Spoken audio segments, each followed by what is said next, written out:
Matt, welcome. How are you? Aaron, it's great to be back with you again virtually. I hope you're well. Yeah, very, very well. Look, I love chatting to you, right? Every time I leave a conversation, I feel like I've got like a PhD in seller behavior. So, You just need to get out more, Aaron. That's all that means. surprised, but a lot of people geek out over your work and obviously the wonderful contribution you've given to our industry. So, I'm really, really excited. There's another reason I'm really excited, right? Is that you're gifting the world with more literature, which is really exciting, right? So, on September the 20th, I believe, you're releasing your new book, which is the JOLT Effect. Now, I've done a bit of reading on this, and obviously you and I had a quick discussion, but I think the central thesis to this, right, is that there is a set of behaviors or a set of inputs that salespeople are doing that take customer indecision and turn that into decision, a positive decision. Right? Now, this is the age-old thing, right? Which is, oh, I need to think about it, or yeah, we're not sure at the moment. So, talk to us a bit about that. I'm really intrigued to learn first of all, like, talk to us about why this concept came up and why you wanted to ultimately tackle this idea. Yeah. What's interesting is that the research has its roots back in the by a very dark time, which is March of 2020. We all remember that was when we all ended up in our basements for a very long time watching Netflix for much longer than we thought. I think we tried to make lemonades out of lemons in that situation. My research partner and co-author Ted McKenna and I were working at the time at a machine learning company called Tether. We've since left Tether, started our own business. But Tether's in the conversation intelligence business. And so they basically take unstructured data like, and I think we talked about this in the last conversation, but take unstructured data like recorded conversations and study it with machine learning. It's a really powerful technology. And what we realized was, while virtual selling, Zoom had started to occupy, if you will, more and more of the sales process over time. But in March of 2020, sales went 100% virtual overnight. And so for sales researchers, this represented a an opportunity that we thought we'd never see again, which was to study sales the way it's meant to be studied, which is where the rubber hits the road, the actual sales conversation. Now, you spoke to Professor Rackham, I think, not too long ago, and so the last time this was attempted was when Neil and his team did it back in the 80s, 70s and 80s, when he was leading the team at Huthwaite. And I think as a sales researcher, that was always considered the gold standard. In fact, the preface of the new book starts with a discussion of Neil's work, and that as a sales researcher, that was what I always aspired to do. But the problem with that is if you tally up the amount of time that it took him to do that and the expense of it, I couldn't find anybody to foot the bill to send me and my research team around the world to sit on a bunch of sales conversations. Certainly not if we didn't know what we get out of it. Until March of 2020 rolled around, when every single sales conversation in the world, the mundane ones as well as the critical closing conversations, were all happening on Zoom, GoToMeeting, WebEx, Teams, you name it. And so Ted McKenna and I decided to partner with several dozen companies across industry, and we started harvesting recorded sales conversations. And over the course of 2 years, we collected about 2.5 million sales conversations and used our platform at Tether to study them at scale. Now, that was just sort of a kind of a geek out moment where like, wow, this opportunity may never present itself again, and hopefully it won't, right? Hopefully we'll get back to visiting our customers in their offices and in traveling around and visiting the rest of the world and all the things that salespeople enjoy doing. But this was a really unique moment in time. Now, the other part of your question of like, why do we study this topic? To be honest with you, one of the oldest adages I feel like in sales is that you're much more likely to lose to no decision than to the competition. And I think every salesperson across industry would attest to that and would say, yeah, if I think about my losses, it's much more likely that I lose to the customer doing nothing than I lose to them buying from my competitor. And this is despite all of the advances in sales thinking, from Professor Rackham, the work we did around Challenger and Challenger Customer, all the other great content out there, sales training methodologies, sales tech stack investments. I mean, you name it. That I dare say trillions of dollars may be spent at trying to beat that enemy, which is no decision. And yet, still today, salespeople say that remains their biggest competitor. That remains their biggest the biggest source of their losses is the customer doing nothing. So that was our angle of attack. Was we have a unique opportunity to study this age-old problem that hasn't really been fully resolved. And in fact, if you talk to salespeople, many of them would argue it's actually getting worse as the price and expense and risk of their solutions goes up, as new competitors emerge, as the amount of information out there explodes. It's much more likely today you're going to end up with the customer doing nothing than actually doing something. And so that's what we decided to study, and what we found proved to be pretty surprising, and something we'd never realized was out there. Story to be told that we never realized was out there. I talked to Tibor Shanto, a sales thought leader, and he runs a business out of Toronto, Canada, and he and I were talking a couple of weeks ago, and I use the metaphor of, it's like that telescope they just launched, I guess, a month or two ago, and it went out past the moon, and now it's enabling us to see into the farthest reaches of the galaxy. And I think it's like that. I think in some ways what we discovered was there always, and we never had the technology to study it in the way we do now. Natural language processing, machine learning, and AI have enabled us to study 2.5 million sales conversations, 8,600 independent variables we looked at. And again, what came out of it was a story that was altogether surprising, and contrary to, I think, what many of us have grown up believing about why we lose to no decision. But let's talk about that. And again, I just want to create some context, right? Like Professor Rackham's study with spin selling in '88 across, I think it was across just over 10 years. That was 35,000 sales calls, right? So, like, compared to 2.5 million sales calls, that kind of shows you the depth of data that you're dealing with, right? Now, you've mentioned in there a couple of times this thing around like there's conventional wisdom that's been shattered through the research that you found. Let's talk about that. What would you say is the and obviously don't give too much away because people are probably really keen to read it in the book, but what is some of the conventional wisdom that your analysis has actually discovered is counter to what people believe? Yeah, I think the conventional wisdom, and to be totally honest here, I think we were contributors to that in some ways with our prior work, which is that the when you lose to no decision, when you lose to inaction, the only logical explanation in sales, and what we've been told forever, is that we've lost to the customer's status quo.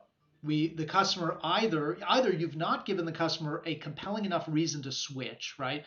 You've not created a burning platform. You've not shown them, as we say in Challenger, the pain of same, right? And that it's worse than the pain of change. So they become complacent and settle for good enough around the status quo, or we've not painted a compelling enough vision of the future, what life could be like with our product, with our service, with our solution.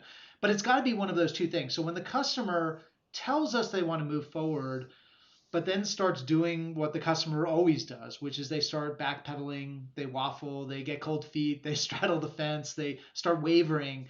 The belief that every salesperson has is, I am still doing battle with the status quo. I just haven't given them a compelling enough reason to switch. Again, either haven't proved to them the status quo is insufficient, or I haven't proved to them that my way forward represents a much better alternative.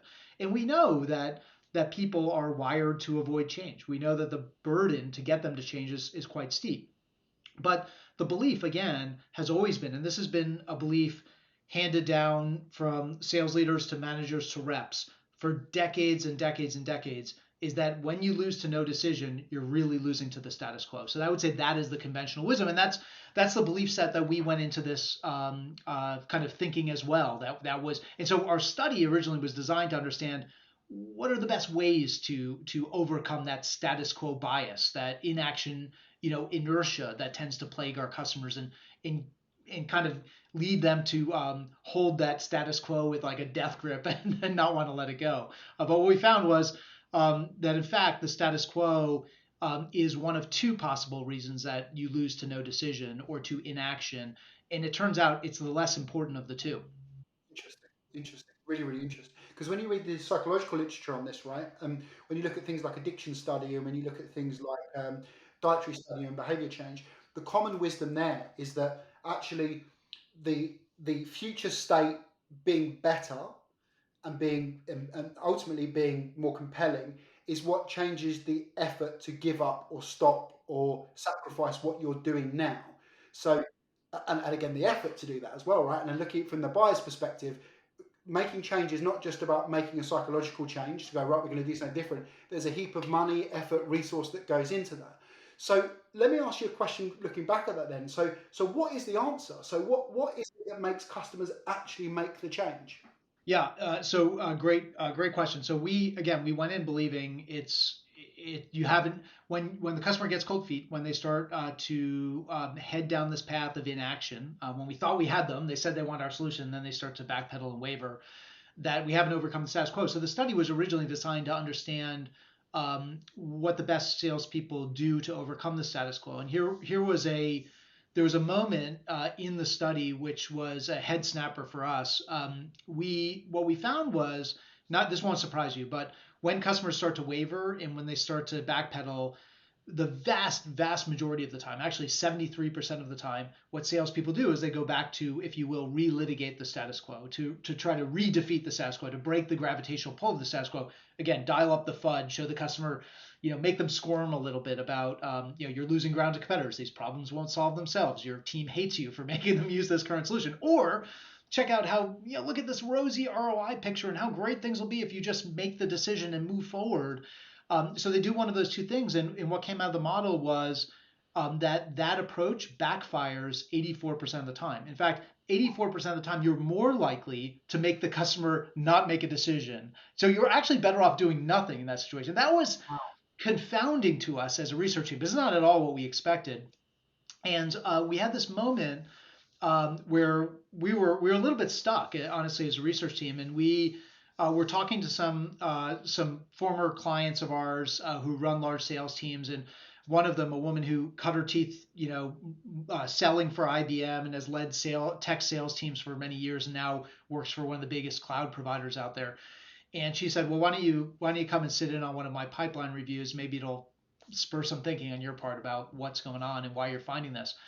And there was not much to report. It was kind of like any pipeline review you would imagine. But we got to this very interesting moment where one of our really tenured salespeople put forth a deal, which had been classic example of the customer going dark, kind of entering into a black hole. They said they wanted the solution, and then they stopped responding to emails. They kind of started not showing up for Zoom meetings, and the thing it was starting to die on the vine, and it is well past its expiration date. And the conversation in the pipeline review was, it was, I think there was consensus that this one needs to be killed for cause, like the customer's just not responding anymore. But the head of sales asked this question, which was, I thought, pretty profound. She asked the salesperson, do you think that we lost because the customer prefers the status quo, or do you think we lost because they prefer not to make a decision? And the salesperson said, "I don't understand. Aren't those one and the same?" And Wow. because that's what we're talking about, right? It's inaction. And she said, "No, they're not. In fact, they couldn't be more different at all."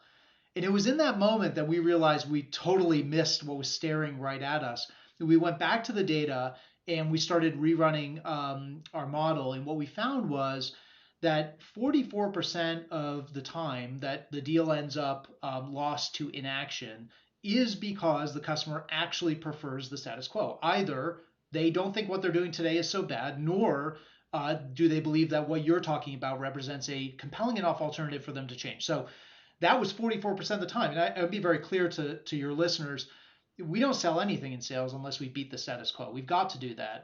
That's the first stop in every sales conversation. You've got to break that gravitational pull. And people are wired to be lazy and to avoid change and all the stuff we're very familiar with in sales. Even when presented with a more compelling alternative, it takes a lot to get them to switch. But that was Yeah. only 44% of the deals that were lost to inaction were because of preference for the status quo. 56% of the time, it was because the customer was struggling with something else, which was actually indecisiveness, customer indecision. They were unwilling or unable to make a decision despite the fact that they had already parted ways with the status quo.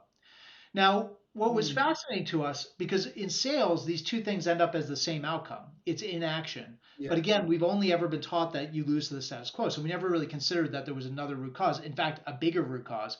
As we started to dig into the psychological research, we read probably 30 or 40 years of behavioral economics and cognitive psychology journals, which I wouldn't wish on any of your listeners. But let me summarize what we found. What we found is that status quo, we all know this in sales, is driven by a powerful set of human biases. But the status quo bias is really a preference for things to remain as they are. Indecision is driven by something else, something called the omission bias. And the omission bias holds that people are also wired to avoid making a mistake. Now, what that means is that if you and I are presented with two opportunities, both of which lead to a bad outcome for us, opportunity number one is we do nothing and a bad outcome happens. And opportunity number two is we do something and a bad outcome happens. We all will pick the first one, right? We're much more comfortable with bad outcomes that are a result of inaction than we are comfortable with bad outcomes that are a result of something we actually did, because that's us personally making a mistake. The level of culpability and the risk aversion is much more powerful when it's actually a result of taking an action. Now, what we also found in the psychology is that there are three specific mistakes that people look to avoid. The first mistake is that they chose the wrong thing. So you may be familiar with all the research around the paradox of choice and overwhelming number of options out there. In B2B sales, the way this manifests is the customer who is sold that the status quo stinks and that your solution is awesome and they're ready to move forward, but we've put in front of them so many different ways to configure our solution. There's a 3-year contract, a 5-year contract, a 7-year contract. We could buy 100 seat licenses or 1,000. We could buy the professional services or not. We could pay for the premium service or not, right? We could pay for on-site training or not. So many different ways to configure it. And what the customer is worried about is they're going to pick across A, B, and C. They're going to pick option B, and what they really should have picked is option A or C. And those are going to be irrevocable change or irrevocable courses of action, right? Unchangeable decisions they're going to make. So they're worried they're going to pick the wrong thing. The second big fear, the second big mistake is that they haven't done enough homework. That this is a big decision, right? It's going to mean change for me and my team. It's a big investment. It's risky. We're going to have to abandon the status quo. Everyone's going to have to learn to do things differently using your platform. I need to be an expert on what I'm about to buy.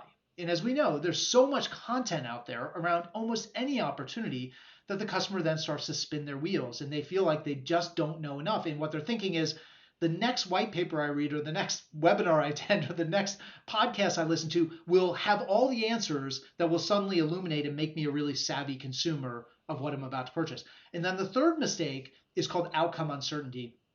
Outcome uncertainty is when the customer, despite them agreeing that the ROI calculation looks great, the proof points were very compelling, the reference calls were spot on, the demos were spectacular, it's this little voice in the back of their head that's saying, yeah, that all sounds good, but what if we're the one customer where this all goes sideways? And if it goes sideways, somebody's head's going to roll. And you know whose head's going to roll first? The person whose name is on the DocuSign. Now, think about those three problems for a moment. I have picked the wrong thing. I've not done enough homework, and I'm worried I'm not going to get what I'm paying for. None of those things have anything to do with the status quo. And both of these things can be true, that the customer has abandoned the status quo, but nevertheless is stuck because of one of these three problems or mistakes they're seeking to avoid committing.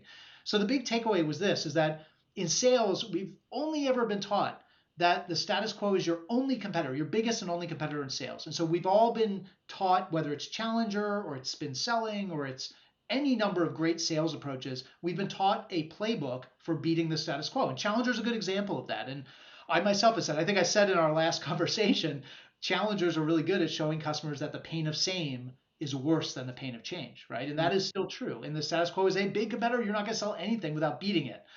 But what we realize is that if the status quo is about dialing up the fear of not purchasing, right? Showing the customer what they're going to miss by not acting. Overcoming indecision is about dialing down the fear of purchasing. It's about actually mitigating those personal fears and alleviating the burden the customer feels that they personally are going to make one of those three big mistakes. And so what we studied in the research is the set of behaviors that high performers have figured out on their own. In the same way high performers figured out Challenger on their own, they figured out there's an overcoming indecision playbook that needs to be executed simultaneously to the playbook I use to overcome the status quo or to beat the status quo. And so that's the JOLT method, which I know we'll talk more about. But I grab a drink of water and take a breath. And that's a little bit of the high level of what we found, which I think as a longtime student in sales, I found pretty shocking. And here's the other thing I'll tell you, Aaron. I think all of those things, if we think about them for a moment, I picked the wrong thing.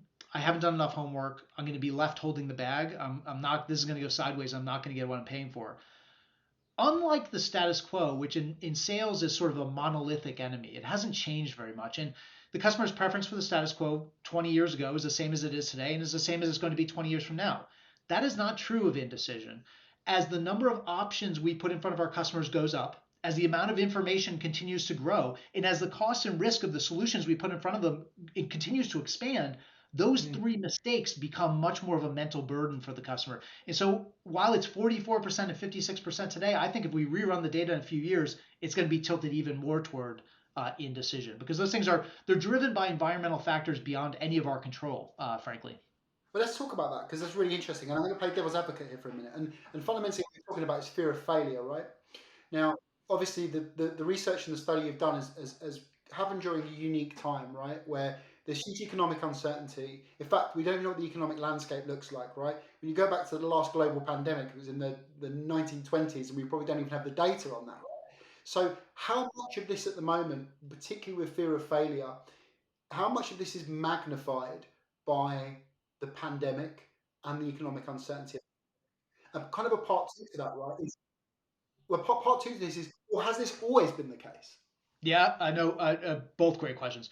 So I think there may be something there, but around the pandemic's impact. But I would also go back to Challenger and say, remember, Challenger was a study that we launched in the financial crisis, and the goal originally was to understand how are salespeople continuing to sell in an environment where nobody wants to buy anything, and that was the financial crisis. And what we learned as we backed up from that was this is actually not a story about selling in a downturn. It's a story about selling to information empowered customers who are learning on their own.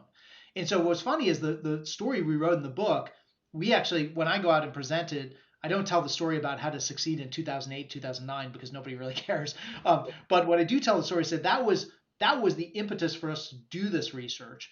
And what we've then since learned is that it's actually not a story again about selling in a downturn. It's a story about a much bigger problem, which is continuing that slow march as customers learn on their own. They box us out and they learn, they engage us very late. Challenger is the solution to that problem. Now, I think the same thing is true here. So for sure, there was quite a bit of risk aversion, and I would say especially early on in the calls we were collecting in like 2020, where people were like, "I don't know if I'm going to have a job in 6 months or if my company's going to exist, let alone buying $1 million solution from a vendor. There may be nobody here to pay the bill, right? I may not get my job. I don't want to do anything to get fired when everyone around me is getting laid off." That though changed pretty substantially as we looked at calls, and you remember there was a shock to the economic and the business system that was pretty early in the pandemic. And then as we got into the fall of 2020 and into the spring of 2021, a lot of these companies were struggling to actually hire people and they were growing again. And we'd figured out how to do business again. So I think there's a bit of a balance. And you're 100% right. I mean, we did see some of that indecision and that fear was very, very pronounced in like the calls we collected in like the spring and early summer of 2020. But Mm. then it started to kind of, I would say, reset to normal levels of indecision, which it turns out, even if you look at conversations as late as this year, right? And we're continuing to collect data and study the data as we were writing the book. What we found was that 87% of all of the sales conversations that we recorded and we captured, 87% of them had customers who were displaying either moderate or high levels of indecision, even 2 years into the pandemic, right? So Okay. the decisive customers are the exception, not the rule. And so we are always dealing with this. Now, your other question I think is also very powerful, which is, has this always been the case? And I think it probably has. Now, here's what I realized, and I had this. I'm going to date myself here, especially with you, Aaron, because you're a younger guy. But when I was a kid, there were these commercials for that. You know that the V8 tomato juice, and they used to do this commercial. Where it was like this head slapping. Oh, I could have had a V8, and I had that moment where I thought, gosh, is the reason that people are still struggling with losing to no decision because we have been executing a beat the status quo playbook with customers who in large part have already abandoned the status quo and now they're struggling with something else. And if you think about what happens there, when I go back to that customer who agrees the status quo is suboptimal, agrees that working with us would be much better for their business, they've abandoned the status quo. But instead, they're worried they're picking the wrong thing, they haven't done enough homework, or they're going to be left holding the bag, outcome uncertainty. And when I go back and I try to hammer dial up the FUD, talk about the status quo, talk about how great our solution is, and I just press on that, all I'm doing is giving the customer more to be worried about. That increases the indecision. So suddenly I had this V8 moment where I said, is this why for so long we've been using the wrong playbook? We've been applying a playbook for overcoming the status quo with a customer who's actually struggling with something else, which is personal indecisiveness. Exactly.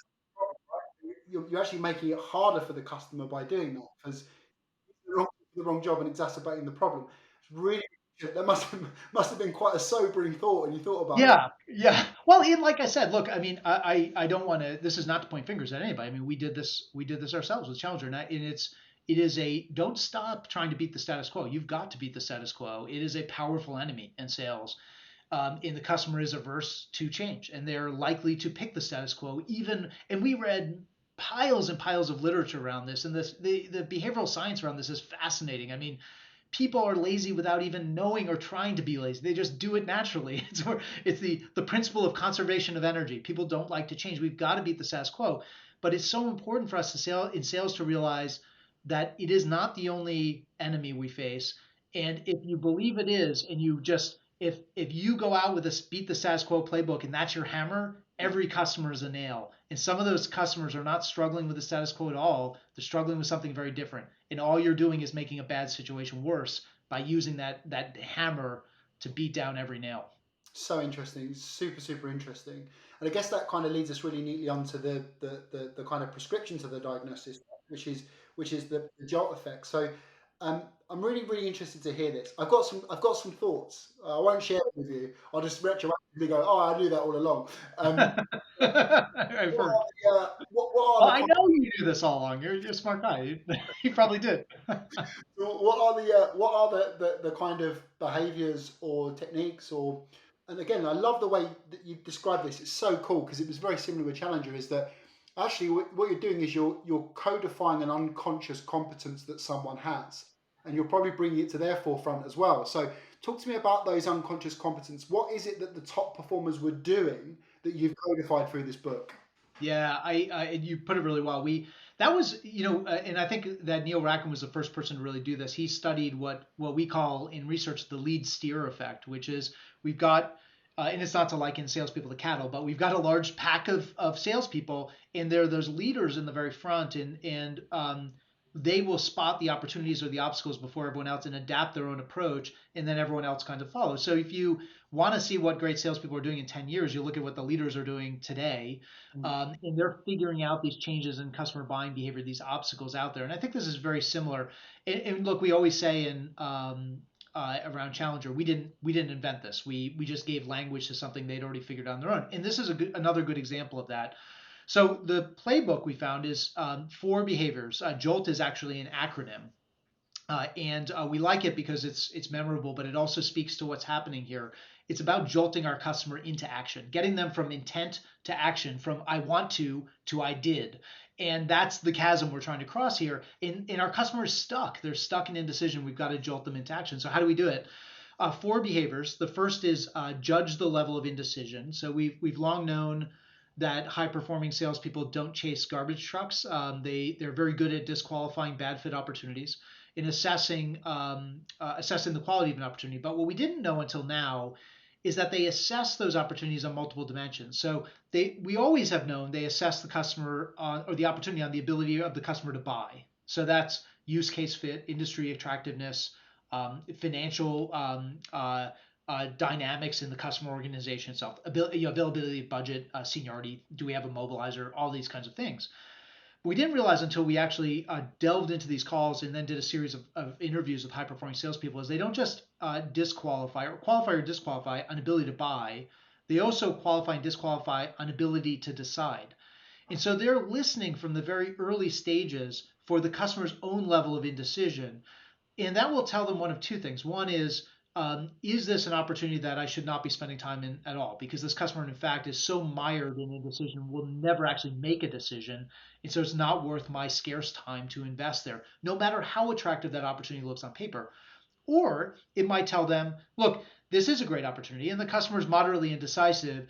But at least what it tells me is how hard I need to apply the rest of this JOLT framework, these other behaviors, how hard I need to lean in, and also how soon I should forecast this to close with my manager. And so the first pillar is really that set of decision criteria that we distilled from these high performer interviews, things they listen for that tell them where on the spectrum of decisive to deeply indecisive does this particular customer fall. So let me just ask a question around that. That's super interesting. So how does that manifest itself in the customer's behavior? Yeah, great question. So you're spot on with the what you said before that high performers are so I was gonna say sort of subconsciously competent is probably the best way to put it, or unconsciously competent, but they cannot describe what they do. They have a very hard time with that, and that's okay. They figure this stuff out intuitively. But what we through a series of interviews we found there were a handful of things, three things in particular that we find that high performers are listening for. One is they're trying to assess whether the nature of a customer's delay. So we all know customers will delay, but there's a big difference, high performers told us, between a customer who reschedules a demo or a Zoom call that was supposed to happen on Monday and they reschedule it for Friday, and the customer says, which customers often will do, we're really busy. Now is not the right time. Priorities are changing. Let's pick things up next quarter or next year. Now, your average performer will think, well, that's still a valid opportunity. The customer didn't say no. But what high performers told us is that is not a customer who's procrastinating. That's a customer who's avoiding the decision entirely. And they may not know, but what I know is that they're engaging in what psychologists would call decision avoidance, Mm. which is a totally different thing from procrastination, which arguably we're all guilty of, especially my kids, when it comes to doing their chores and cleaning their rooms and things like that. But we're all guilty of this. But decision avoidance is a nefarious thing, and it's something that high performers are always tuned in for, and so they're looking for the nature of delay. The second thing is they're trying to understand whether the customer is I'd call it a maximizer or what behavioral economists call a satisficer. The difference between a maximizer and a satisficer is that a satisficer is content with good enough. This is an old concept from Herbert Simon, who won the Nobel Prize in economics in the 50s.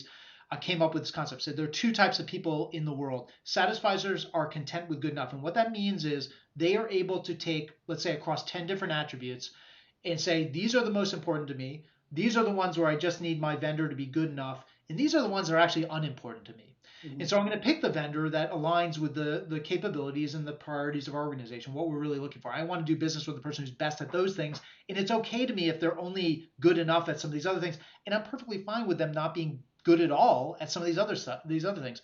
A maximizer is not content unless you are best in class at all of those things.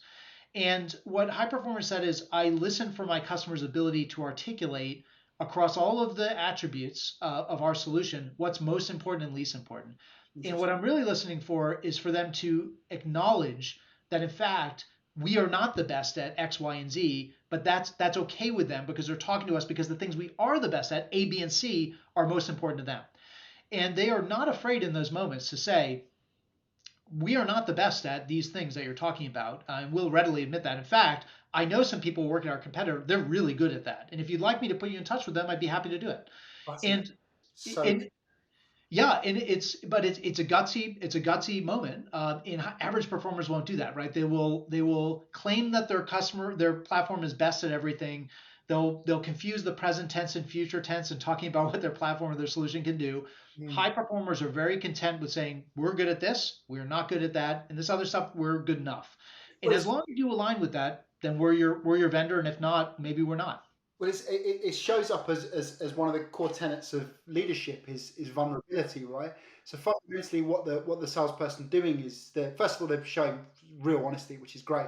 But second of all, they're actually showing the vulnerabilities as well, which I can imagine being very compelling when a vendor is anxious or nervous about making a change. Correct. Yeah, you're quite right. You're quite right. And it's what runs throughout this, Aaron, is something that all salespeople do battle with, which is the agency dilemma. Well, the agency dilemma is it is a result of information asymmetry that I, as a salesperson, know more about this solution and I know more about the competitive landscape. By the way, I know that what our solution really can do, and I know what it really can't do. And I know which customers love us and which customers hate us. And I know why the customers who dropped our solution and it churned out, why they did so. I know where all the skeletons are buried. But my goal as a salesperson is to get you to buy, not to share the dirty laundry. And so there's this perception the customer has that the salesperson is hiding the dirty laundry and trying to oversell me. And so there are many moments through all of these behaviors that the salesperson can overcome that agency dilemma by doing things like acknowledging we're actually not the best at this. And we'll talk about how it manifests around some of these other behaviors too. But the only way this playbook works is by overcoming that agency dilemma. And again, I'll give you a couple other examples of how we can do it with the OL and the T in the JOLT framework. But I'll tell you one of the last behaviors the salesperson is looking for around assessing level of indecision. And we'll talk about this one in a little bit is the customer's comfort with ambiguity. At the end of the day, the customer is never going to be as deep as we are on what they're about to buy. They just can't unless they sold for a company or worked in a company like ours or or worked for a competitor. They never could be as smart or savvy as we are about all the ins and outs, the feeds and speeds, everything our technologies like ours are capable of. And so at some level, they've got to trust that they're never going to be experts around this, and they've got to trust us in guiding them to the right decision. And unfortunately, a lot of customers aren't comfortable with that, right? And so they're gonna continue to do research and develop a level of expertise that they feel like puts them on par with the salesperson. So those high performers are listening for whether the customer is comfortable putting themselves in the salesperson's hands or not, right? So comfort with ambiguity would be another thing they're looking for, just around that J Yeah, behavior. really interesting. So talk to us about the O, the L, and the T then. Yeah. So the O, offer your recommendation. So again, we talked about when customers are bombarded with choice, they need us to narrow up the playing field. And there's this double-edged sword around choice.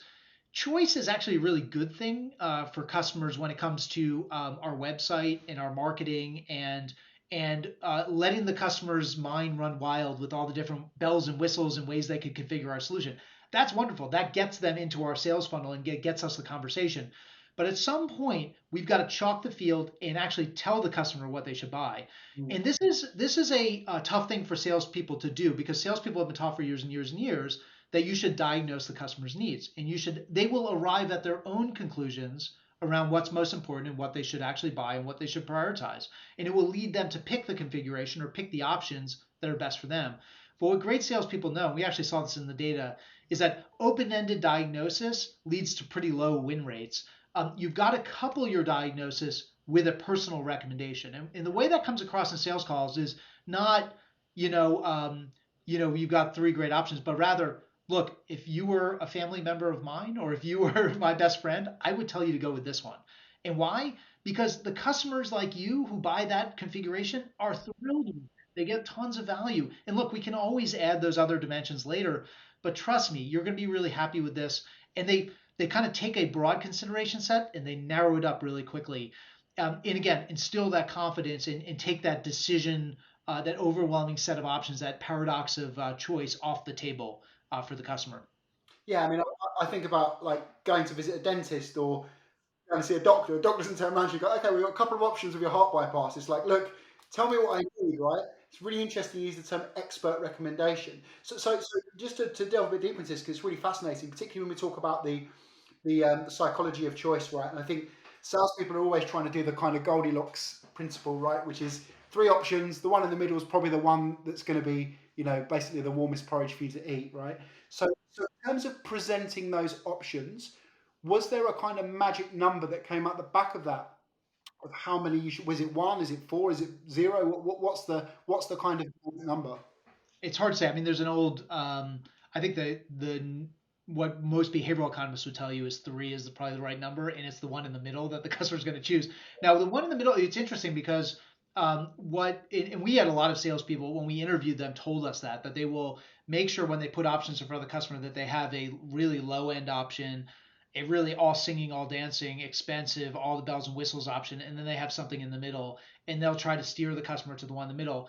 Customers they get nervous about buying the low end because they just feel like I'm not going to get enough capability, I'm not going to get enough support. But they get very antsy about that high end option too because they're worrying that they're spending too much money. And again, go back to that agency dilemma. There's a powerful moment for the customer to say, because what's interesting is customers will talk themselves into the all singing, all dancing option.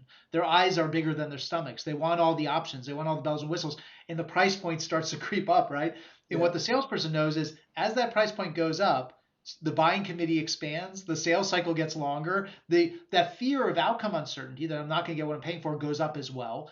And so it was a very powerful moment where you can overcome the agency dilemma by telling the customer, I know you're really attracted by that, but I don't want to waste your money. I don't think you guys need that. And I would rather you start small and then let's go from there.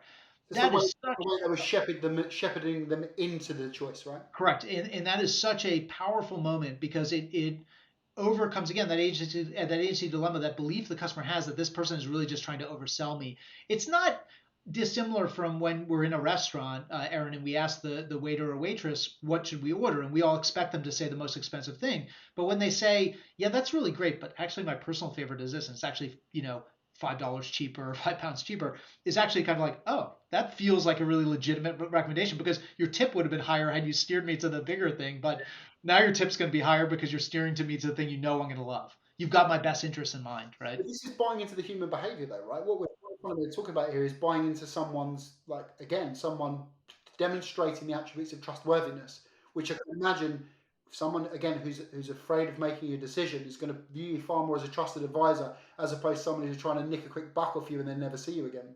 Absolutely. Yeah, absolutely.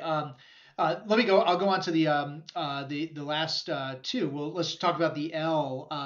The L we've toggled actually, and it remains to be seen. This podcast is early enough. The book has not been printed, so we've not formally named it. Right now, it's the lead the exploration, but we've also toggled with this idea of limiting the exploration. And I think, if I'm honest, I think that's what's actually going on here. The late General Colin Powell, who is a U.S. Secretary of State, Chairman of the Joint Chiefs, was a lifelong student of leadership, and one of the things he used to say was, "Great leaders make decisions with more than 40% of the required information, but less than 70%. If you make it with less than 40%, you're shooting from the hip and you're guessing. If you wait till you have more than 70%, you suffer from analysis paralysis." And what we found is that great salespeople are very good at narrowing up the amount of information. They know when they start talking, first of all, the customer's already done a lot of research before they call them. We know that from the Challenger research. They're 57% of the way through the buying process before they ever call us. So they're already pretty well equipped. They're down the learning curve.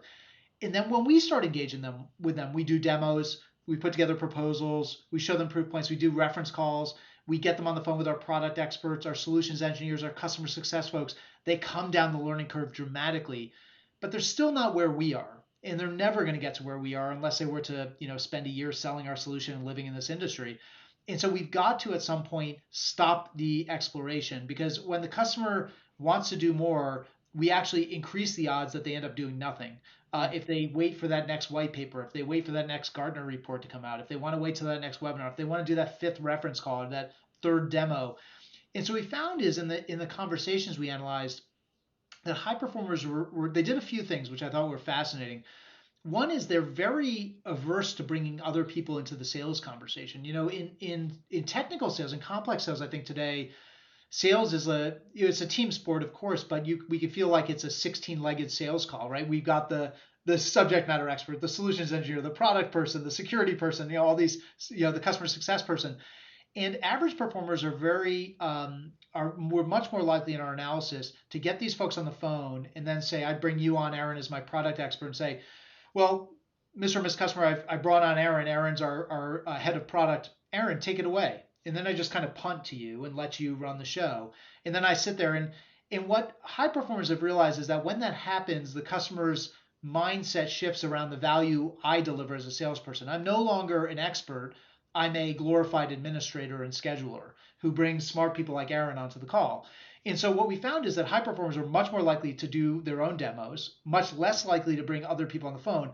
But what's important to remember is they don't avoid entirely bringing those experts on because they know at some point they're out of their depth. And they've got to bring that, to answer that really technical question. But they wait until until they must break glass and bring those people on. And when they do, they tightly orchestrate that person's role in the call. I'm running this call. Aaron, I brought you on to answer this specific question for the customer. And I've told you before the call, Aaron, when you do that, take no more than 5 minutes to answer the question. And I want to take it from there, right? So that was one thing. Another thing we saw was that high performers are very good at not just addressing objections. What you find is average performers, they see objections as sometimes a Pandora's box. If I pretend it wasn't there, it'll just go away. And so only about 70% of objections were actually rebutted in any sales call. And what we found is the high performers rebut 100% of objections. They counter 100% or meet or handle 100% of the objections, but they also do more than that. They anticipate the unstated objection. And the way they do that is they're picking up on these what we call signs of implicit non-acceptance. So imagine the customer saying, not, yeah, Aaron, that was a great point, but yeah, I guess so. Mm. And that right there is masking what is actually an objection that maybe the customer can't fully express right now or is maybe uncomfortable articulating. And so you found in these calls where high performers would pump the brakes and say, I'm picking up that maybe there's some hesitancy there. Let's explore that a little bit because I want to be we're only going to be able to do business together if we can address all of your concerns. So please tell me what is your hesitance, what's going on, and Mm. they're not afraid to for that moment of tension to anticipate that, or even to say while they're addressing one objection, Aaron, people like you almost always ask this follow-on question. Let me just address that now. Um, and That's again, it instill Neil Rackham has been selling, right? Is that actually they manage to swat objections before they create them and place 100%. them. Yeah. 100%. And as an old mentor of mine said, when you're defending, you're losing. But if you're playing offense, you're playing offense, right? So Yeah. getting ahead of those is such a powerful, and it instills in the customer the sense not just that you are an expert about this product, but you've done business with people like me. And so Yeah. you know what's going through my head even before I ask it, which is very powerful. And then the last thing is what I call radical candor, which is a concept I think many are familiar with. But this idea of empathetically probing for what's really going on. What you're asking for another reference call, you're asking us to do another demo with the same team, and the last one was fantastic.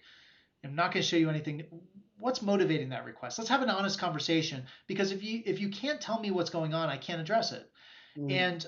And not willing to just say yes. And average performers, when the customer makes that additional request, they say yes. They just continue to feed the beast, if you will. And Yeah. again, the more research and the more you feed that beast, the less likely the customer will be to reach any conclusion of their research or their homework exercise. So we've got to limit the exploration, and that's how we do it. And then the T is taking risk off the table. And so remember that fear the customer has, the outcome uncertainty. I'm going to be left holding the bag.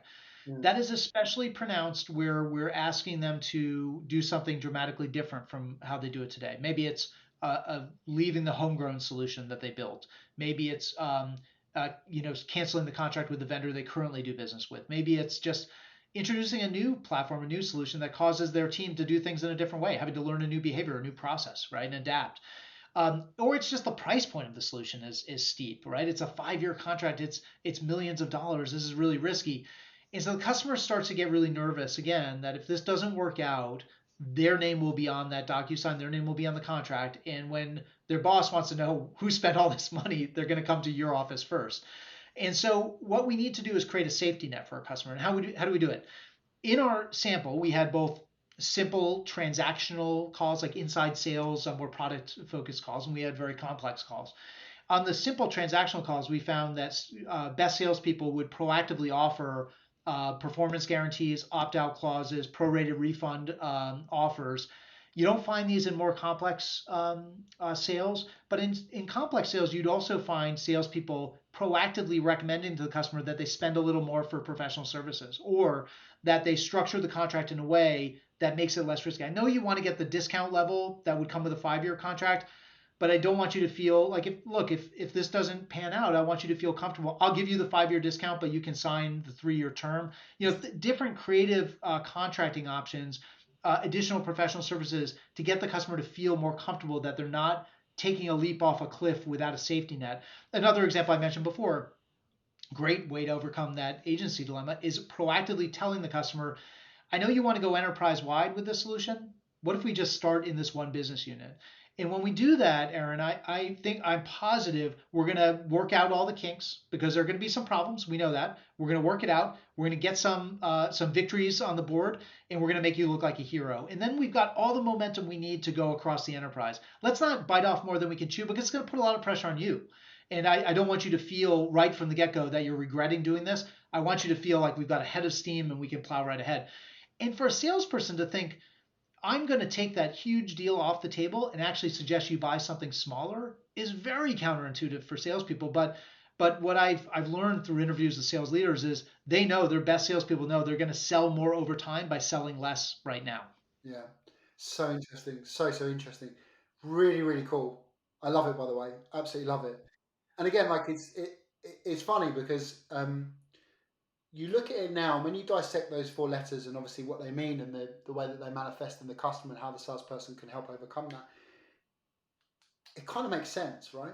It kind of all makes sense. And this is what I love about this stuff is that in terms of the diagnoses, I think there's a real revelation there in terms of separating out indecision to actually fear of failure. That is revelation, right? But when you start looking at how you can actually overcome these are very simple things that can be built into a sales process. You can take that whole middle tier of performers and move them straight up towards top performance, which is really where the gains are going to come from, right? It's not getting your top performers better; it's getting your middling, and lower performers performing better.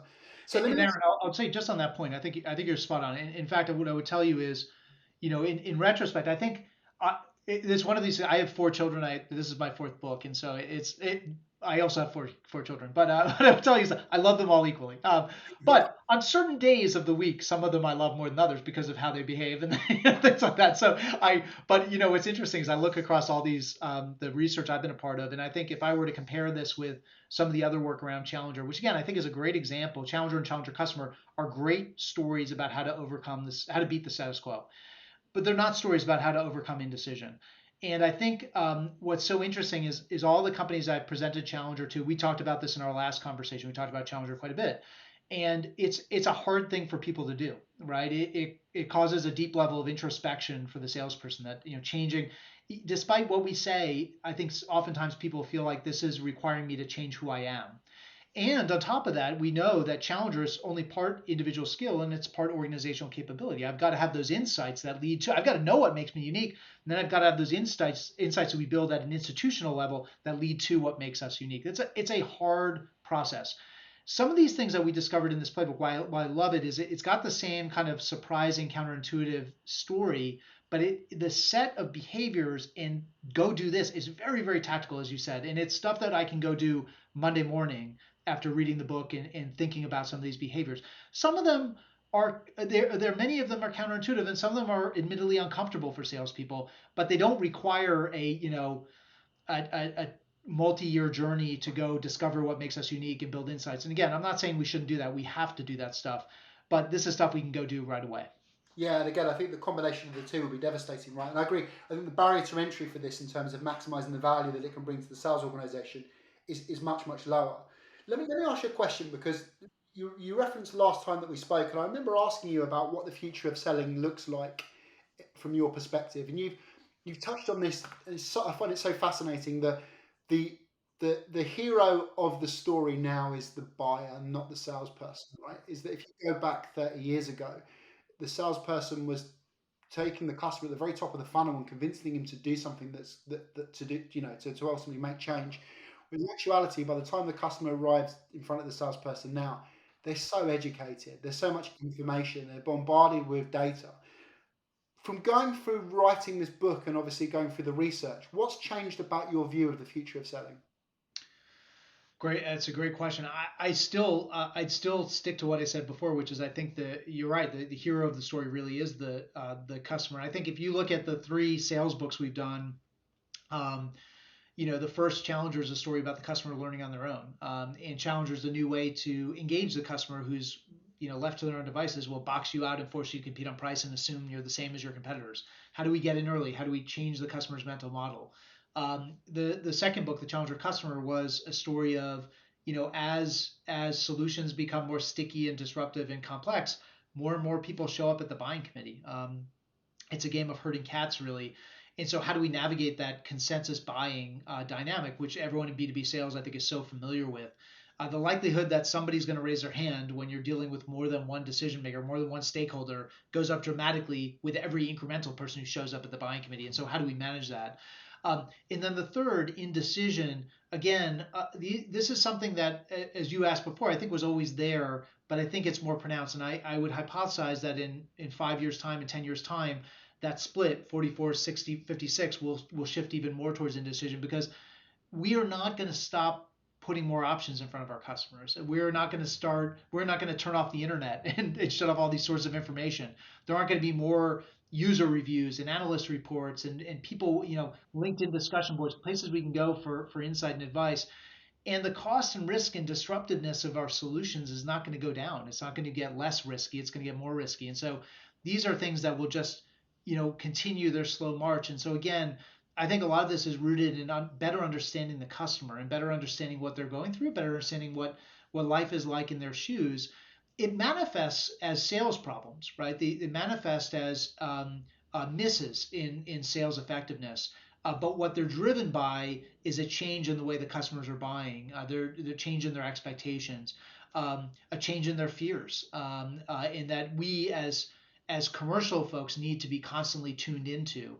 So I don't know that, if anything, I think it might have reinforced that view that this is the answers to what will make us better selling is to better understand our customers buying, if that makes sense. Yeah, 100%. Makes complete sense, actually. And I completely agree with you as well, right? Particularly as you come about this diagnosis that actually the choice is what causes the indecision and the choice is what causes people to be more risk averse. And as you say, that's only going to get more. It's not going to get shorter. So, really, really interesting. Now, we're going to have to bring it to an end, but just for the folks listening or watching, best way of getting hold of your book, uh, what's, sorry, Absolutely. So we've got so you can look up I think the book is just gone on pre-sale. So if you want to look it up, it's at you can go to the Penguin Random House site and you can buy wherever good books are sold, which I think is basically on the internet these days. It's called The JOLT Effect: How High Performers Overcome Customer Indecision, and it's published by Penguin Random House, as I said before. It goes on sale September 20th. We are right now, because we're researchers and writers, I told you before, we're not so good at web development, but we are building a book website. It'll be jolteffect.com. And that will be a place that I think in a few weeks' time people can go. They can join the mailing list. We'll have some free content and tools and resources on there, and ways for people to learn more about how can help equip some of these skills and impart some of these skills or coach to some of those behaviors for your sales team. And then my company's website is dcminsights.com. DCM Insights is the name of our company, and we're out there studying customer buying behavior and the change and evolution in customer buying behavior, and then trying to figure out what does that mean for us in commercial organizations, and how do we adapt the way that we engage our customers. So come pay us a visit there. We've got more about our team and ways to get in touch with us on the site. amazing. Well, I'll make sure that all those links are in the description. I'll also put your Twitter on there, and I'll also put your LinkedIn in there for people if they want to follow you and see some of the posts and insights you do as well. Well, look, I could sit here talking to you forever. I really could. Likewise. I hope we get a chance to talk again soon, and I get to Yeah. pick your wonderful brain. So, Matt, thank you so much, and Thank you, Aaron. I'll see you really soon. Always a pleasure. Thank you.